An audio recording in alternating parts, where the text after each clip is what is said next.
Bobby. How's everything going? I'm good, buddy. Good, thank you. We're here.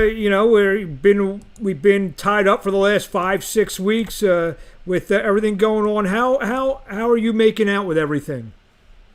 Um, Outside of trying to stay positive, horrible. I mean, it's like Ricky Bobby said, if you're not first, you're last. And right now, we're all last. It's like nothing's going on. There's no, for me, you know, uh, there's no end in the immediate future because being in the multiple businesses that I'm in, every single one of them has to do with lots of people. And whether it's the restaurant, which, that's one story, the boxing, um, which, my business is totally predicated on selling tickets and getting sponsors and packing the room and selling concessions and all that, and not sure how that's going to work out. And then the acting. I mean, there's no all everything is shut down. There's nothing going on. So it's like I'm getting culinarily very savvy. I'm cooking every day, and I'm smoking some good cigars, and I'm walking a lot. I'm walking 6 miles a day, and just trying to occupy my time.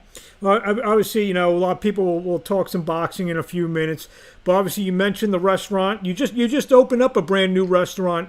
I know a lot of restaurants around the country. They were doing the takeout, the delivery, the curbside. Are you or were you doing any of that with your restaurants? No, because my business wasn't based on that, and that's a whole different business model, and it's actually, it's I talked to a lot of my guys in the business, and a lot of them haven't done it. Some have done it. Some are having some results. Some aren't. But at the end of the day, in business, your fixed costs are still the same. So no matter what, your insurance, your utilities, your rent, all your stuff stays the same, yet your revenues are decimated. So to me, it was almost futile to even try to do it. I analyzed it, I looked at the numbers, and it just didn't work for my business model. Yeah, I mean, you've had several restaurants, I know, throughout the years. I mean, what would you, if you had certain, if you had a restaurant like that, which would cater towards, delivery or pickup, how much business you think is being affected by those to those restaurants? Oh my God, it's here in Chicago. It's really bad. I mean, a lot of restaurants are going to not open. Um, I think across the country, I'm hearing things. I talk to people. My uncle, he has 40 restaurants out west, and plus he's part of a bigger group. But he personally has like 40 of them, and his business is, it's a casual fast food, so they're kind of set up for it. Where I may sit down, not fine dining, but I'm a casual restaurant, nice bar, multiple televisions, great food, good neighborhood atmosphere. So I'm not set up to do that type of business. Mm-hmm. So I think for the guys who aren't set up for it, how do you sell, how do you sell a martini? I mean, it just doesn't make sense.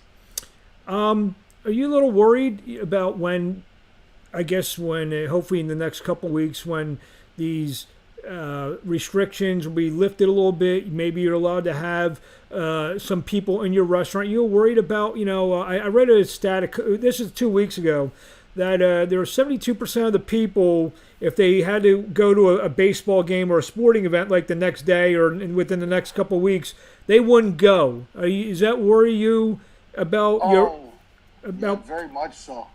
I don't think this thing isn't on a light switch where you just flick it off. Okay, everything's back to normal. Mm-hmm. This is going to have, for people who say that it's a hoax or that it's politically motivated, they don't know what they're talking about. I know personally people that this has affected. People have died from it. I personally know this firsthand and have fought through it. This is no joke, and this is real. And I think that you know, moving forward, I don't see, how people can just go back to business as usual. These people that want to go out and disregard the stay-at-home orders and all that, I think are foolish. Like, I get out, I go walk every day. Mm-hmm. I go walk twice a day. I go to the grocery store. I might go to a buddy of mine's restaurant. We might hang out in front, smoking a cigar. But we're hanging with the same group of people day in and day out. We're not adding on. We're not going. Like, I went downtown where my restaurant was, and I was pretty worried about, because down there the density is so great that the ability to catch this is much greater when you have a large density of people. And I don't see how, with a restaurant like I talked about before, they're talking about coming back with either half your capacity or a quarter of your capacity. Well, how does that work? Do you want to go, like, it just doesn't work. And then, like, with boxing, for me, I can't do boxing without fans. It doesn't work for my business model because I'm a ticket seller. Mm-hmm. My guys all sell tickets. We sell tickets. We get sponsors. The sponsors want to see people. It's the trickle-down effect. The venue wants to sell alcohol. They want to sell beverages. How's it all going to work? I know a lot of it's talked about doing these studio shows. Well, the very seasoned guys in our business, the wealthy guys who have the TV deals, well, they can do those kinds of shows because they don't have to sell any tickets. Unfortunately, I have to sell tickets. Jimmy Birchfield, he has to sell tickets. Marshall Kaufman, he has to sell tickets. Roy Engelbrecht out west, he has to sell tickets. So, I just personally, I probably wouldn't take that chance and try to do a no crowd show unless it all lined up perfectly. But for a business model, that just doesn't work with what I do. We have a lot of fan interaction, and it's a very fun, festive evening. And to me, I'd rather go fight behind the alley, in the back alley, like we used to as kids.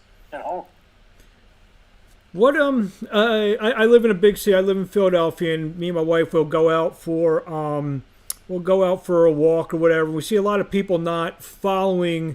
I don't know how it is in Illinois, but the mask. You say you go. Are you wearing the mask and everything, or? No, I don't wear the mask, but if everybody else is wearing it, I'm okay with that.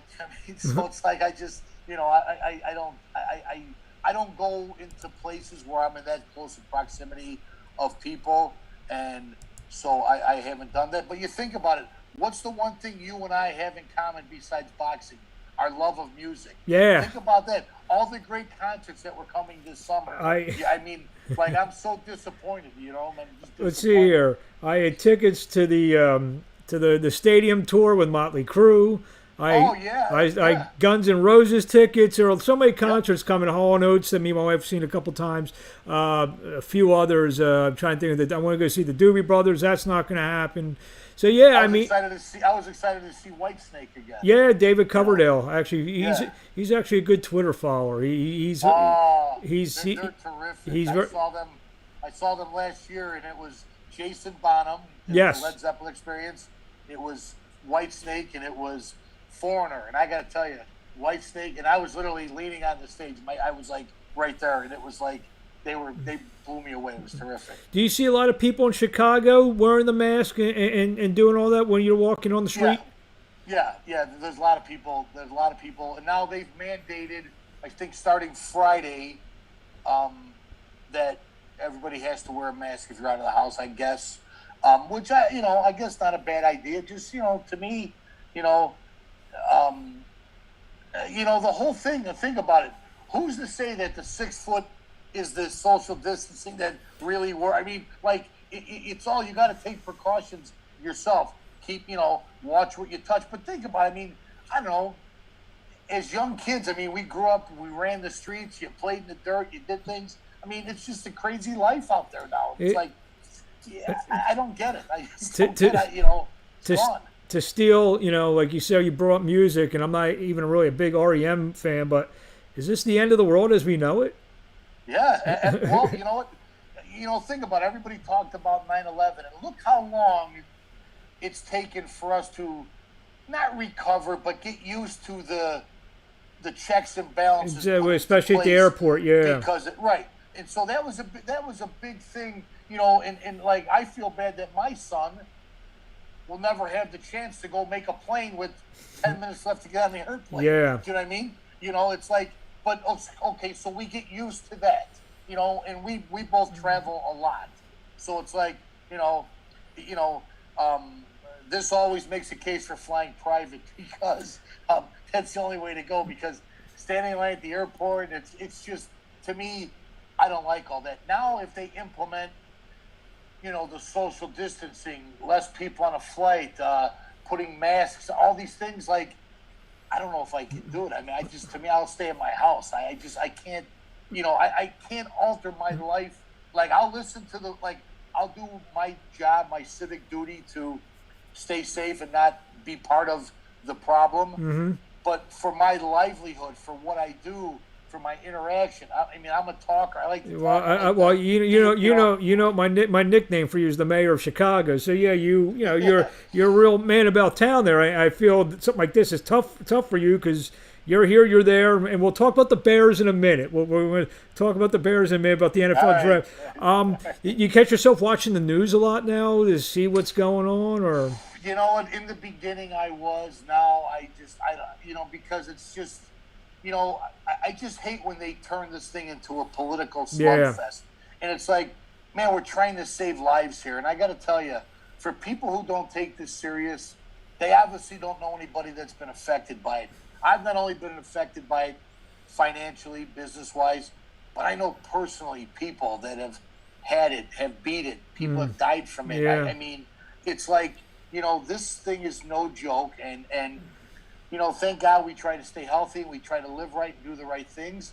But, this thing is going to change a lot of how we live. And that's sad to me because, having your freedom, having the ability to do things was always what made life worth living. Absolutely. You know what I mean? It's like, not that it's not worth living, but it's like you get up, you go, you run, you chase, you go see somebody, you make a move here and there. It's like, now it's like, everything is so choreographed. Exactly. You go to the grocery store, I got to stand here, I got to move over here. Like, I'm just not used to a choreographed life unless I'm getting paid for it. Yeah, and you're an actor as well, so it's a good segue. Right. Yeah, to me it just I it's only been like a month and a half, but it seems like so long ago that we were living our normal lives, doesn't it? Yeah.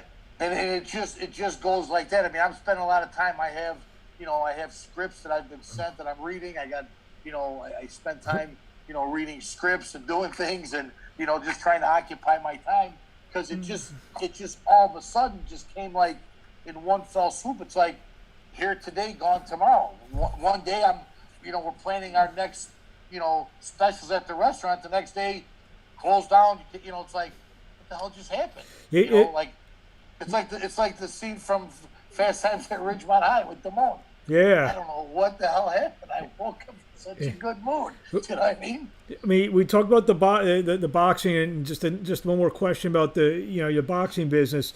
You talked about you run quote off TV shows where you sell tickets and need to sell tickets. Have you thought of a plan B or a possible plan B? No, I really don't know what a plan B would be for my business model. And I feel bad for my fighters because I had a show April 10th that I was doing. I had a couple kids turning pro and it was going to be good. I had my guy Danny Williams fighting March 17th in New York on a big show there. Mm-hmm. We were working on a big deal for Mike Jimenez to go overseas and fight. All the young kids that were, getting ready to fight on my show, and I had a couple. I do a series of amateur shows in the summertime, that I'm also involved in. So it's like all of that, is kind of come to a screeching halt. So every day I think about like what's the plan B, and it's like I don't know. I really at this moment I just don't know. I don't know, and to me, I'm gonna have to play life on the fly for a while, and I'm kind of used to it. It's how I've lived my whole life, so I'm not worried about it. But it's troublesome because I feel really bad for these fighters who have put in all their time and their efforts and getting ready for fights, and like how do they stay prepared not knowing when it's going to be? So right now they can't go to a gym and work out. So all they can do is do road work, and so maybe I'll turn my guys into long distance runners or something, because I don't know what to do, and I feel bad for them. And most likely, if and when the fights start happening, I bet you a lot of these kids are going to have to be ready. They're going to have to be ready in 3 or 4 weeks, or else because the schedule is going to be so jumbled up. Any opportunity that a lot of these guys get, they probably may have to jump on. Yeah, well, I'm sure the professional ones are staying, ahead of the curve. They're training, doing their road work, which is really a big part of what we do as a fighter. If they have a heavy bag at home, whatever. I mean, I was really enjoying going hit the heavy bag at my gym, and I miss that. Mm-hmm. So me doing all this walking, I'm doing walk running. I got to get someone to come out and do pads, because I was getting used to throwing down a little bit. It was feeling good. I saw Marshall Kaufman hitting the bag the other day, and I can give him a run for his money. I mean, we're pretty good together, him and I. You know what? You just gave me an idea. We'll talk about that later. I don't know if either of you guys are going to pass the medicals. Well, maybe you. No, I'm saying it's just the workout. No, I hear you. I hear you. He went 10 rounds on the bag. It's pretty impressive. You brought out the scripts before. How do you think this is all going to affect that business, the acting business and television? Well, it's a very fickle business to begin with, and so I think a lot now. Like the audition process, let's say, like normally you get called in, you go in front of the casting director, you go in front of the director of the episode, and you're performing for them.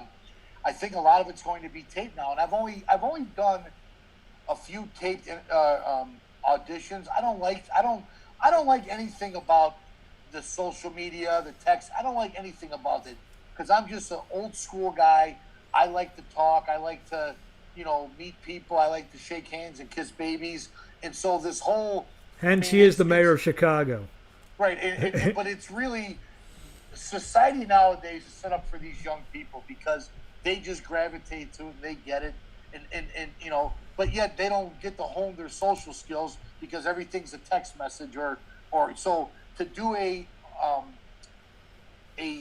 taped audition, I've done them. I don't like them, because you don't get to walk in the room. They don't get to feel your energy. It's different. It's just too stark and too sterile for me. To me, being an actor, being a performer, people need to be able to see you, touch you, feel what you're putting out there. Not just like right now it's cool. A lot of music is being put on the internet from a lot of these artists, which is really cool to see. But there's nothing like live music, and like my motto is, boxing, it's better live. There's nothing like it agree. Live, you know what I mean? So. The Stones just put out their first song in about 8 years. I don't know if you were able to hear that. No, I didn't hear that. Yeah, I'll send you the link. It's all over the internet. But I got to tell you, that last show was like last summer. They blew me away. I saw them. I got the thing right here. My little. Well, they opened the first 2 nights in Chicago. So. Oh, they were terrific. And like I've seen them before, and they bored me to death. But this time around, they really excited me. Just like Kiss, I went to see Kiss years ago with Buck Cherry, and that was a shame for them, because Buck Cherry just destroyed them on stage. Oh wow! But I saw them just this last tour, and they had an artist open up for them. So it's like, so you got to watch this guy throw paint on a canvas. And then all of a sudden the show comes on, and they blew you away. Well, I think the sad part was Buck Cherry was so powerful on stage that it was almost like a letdown because of the disparity in the type of music that they both play. Well, they're on their 14th farewell tour, and they have David Lee Roth opening them. And David Lee Roth may be the single worst performer in the history of. I mean, to steal a quote from our business, Bobby, David Lee Roth is completely shot. His memory is going. Oh, it's unbelievable. Yeah, but if you think about it, David Lee Roth, if you go look, I saw them back in '79 or whatever There it you was. go. It was them with Blackfoot. You know what I mean? Like, it was a great show. But he was never really the greatest crooner in the world. He talks a lot of the lyrics. And, Yeah, it's all he does, and it's like it was his show. But this time around, like, I saw them when they came through last time a few years back, and Kool and the Gang opened up for them. yeah. That was the same tour I saw them on a few years ago. Oh, what a great show! But then David Lee Roth doing all the theatrics and the spins and all that. Yeah, well, It's he can't jump like he used to. He can't do that big leg split. right. Well, what happened was, what I saw was that the music, the bass of Wolfgang and Eddie's guitar, Eddie overwhelmed him. Eddie will be one of the top 5 guitarists in the world, even when he's gone. I mean, that's how he's an unbelievable guitar player. So let's we got they give you these time limits on Zoom, and time limit. We have no time. Well, we have no time. What was Zoom's going to like take us on? We got like 7-8 minutes. Let's delve real quickly. You got the Bears hat on. What'd you like about the draft? I know they got that big tight end out of Notre Dame, Cole Kmet. Did you like any of their other picks? You know, to me, it's too early to tell. You know, it's almost like following amateur boxing. You really don't know till a guy develops as a pro. To me, what a college player does. You know, there was a kid out of Auburn, Sal Cannella, who went to the same high school as Cole Kmet. They went to the same high school. Sal's a little bit older, but he played at Auburn. And here's a kid that should have gotten drafted, that hopefully gets a free agent signing. And it just goes to show you how right place, right time, right scenario, right thing. You know, it just the NFL, they only they pick 240 guys or something like that. 255, I think. So it's like you got to be pretty special. And I've always said everybody in the NFL is really good, and a handful of guys are great. Yeah. You know what I mean? It's a very fast league. It's but to me, whatever the Bears do, like I want to see them win. Getting Nick Foles, I guess, is okay. I'm not. Listen, I love Jay Cutler. I wasn't upset with Jay Cutler. He's been in the news this week. Yeah, poor guy. But anyways, Jay didn't have anyone to throw to. Mitch Trubisky, his first year, he did great. I don't know. Last year, they tried to make him a pocket passer. Well, I think he was hurt too. He was hurt but here, it's like trying to make Mike Tyson fight like Muhammad Ali, and that's what they did to him. He's a rollout quarterback. He's not a pocket passer. Let the kid play his game, and they didn't do that. So they tried to adhere to the rules. You mentioned Foles. Foles will never pay for a meal in this town. Do you like him to be the starting quarterback, or you say give Trubisky one more shot? I mean, Foles got lucky to beat us because we beat us. He didn't beat us, so I mean, Foles is a lucky guy. He didn't do anything to beat us. I don't know what you're talking about. Yeah, you know what I'm talking about. I don't remember. Secondly, he goes to Jacksonville and he's out of the first game. So he hasn't played an awful lot. So it's like, which Nick Foles is going to show up? We'll never know. I agree with you. But by the way, how's the kicker doing over there? Sorry about that. Sorry. He was in Tennessee last year. I forgot about that. Real quickly before we stop all of our games and sports, you're a former heavyweight contender yourself. Tyson Fury had the big win over Wilder. Just your quick thoughts on the heavyweight division before we got to sign off. I got to tell you, I think Tyson brings a lot of excitement. I think he's a great representative for the heavyweight division, even though he's from overseas. The days of the American heavyweight are behind us for some time now. Hopefully there'll be someone that can step up. But I think he has a bright future. I think he has a lot of excitement and energy, and he's a guy that people can rally behind and follow and bring back the excitement to the sport of boxing like it always was. You hopeful that we'll see the third fight? We got Joshua. I got a few other guys. You actually, what's going on with the kendo? Is that still going on? I don't even know. That's your guy. Okay. Okay. I mean that was. I mean, there's a guy there that if anyone self-sabotage themselves, that's the definition in the dictionary. Self-sabotage. Guy had a golden opportunity. And here, listen, it's not his fault that 3 of his opponents tested positive for PED. So it was the luck of the draw. But when it all came down to it, and it was all systems going ready to go, he decided to file bankruptcy and to file a lawsuit and try to grab some easy money, which is, to me, it just, you're wearing this to fight for the title, and at your age, fight for the title. I mean that, we got him there. Just walk through the door. You know what I mean? Anything you want to see in boxing once the games begin again? Anything I want to see? Yeah, some money. I don't know. I want some opportunities. I got some guys that could fight, and it's like, let's get something going. You mentioned Jimenez, who are maybe 2 or 3 other guys on the cusp of getting some opportunities for you. There's Mike Jimenez, there's Vitaly Kopalenko, Danny Williams, Mike Gravansky, Tommy Hughes. We have some guys in the stable that can make some noise for sure. Okay, well, I wish, usually at the end of my interviews, I'm like, promote something. I wish we had something to promote. Let's promote tomorrow. Let's all see tomorrow. Yeah, where can we find you on social media? Good question. You got to ask Emily. I don't know. I asked my publicist. Let's see. I think at Hitz Boxing on Twitter. To be honest with you, I don't know.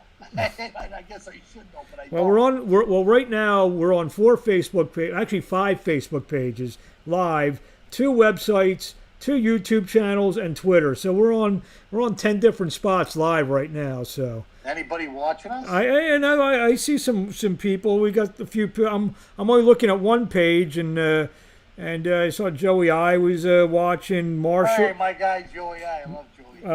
Marshall's son Jay. That's just on the one page. I can't keep track of all 10 at once. So, but we'll get some views. Bobby, we've done about 30 minutes here. I thank you very much for your time. And you know what? As long as we're going to be in this rain delay, I'm calling it, we'll get back to you. We'll have you back on. Oh, and I got to tell you, you look really good too. Well, thank you. Everything's going well for you. Yeah, you look healthy. You look terrific. Thank you. I just had my 4th surgery, 13 months on March. I like the hat too. It looks good. I got it in Miami, so it's my Cuban hat. So it looks like you're. And yes, I do have a full head of hair. So it's my. Yeah, I don't. So that's staying on. Bobby, you have a wonderful night. We'll talk to you soon. Hey man, thank you. Thank you.